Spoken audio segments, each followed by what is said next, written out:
up, details enthusiasts? Today I'm feeling kind of pumped, but a little sad because this over here looks pretty depressing. So I'm gonna go ahead and make it look really good using Recharger tire dressing. Before we do this, you want to go ahead and clean the surface off. I'm gonna use Meticulous APC to wipe it down, and then I'm gonna show you how to apply it. Here we go.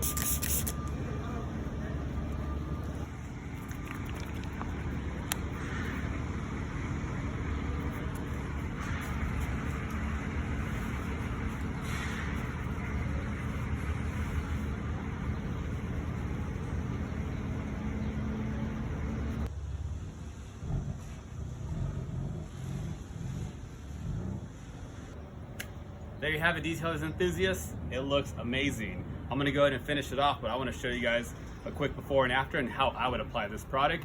If you're interested on this product, you can pick it up at detailempire.com. If you have any comments or you have any questions, leave them down below or shoot me an email, shoot me a DM. You'll find me one way or another. Until then, everybody, stay hydrated. It's freaking hot. I'll see you later.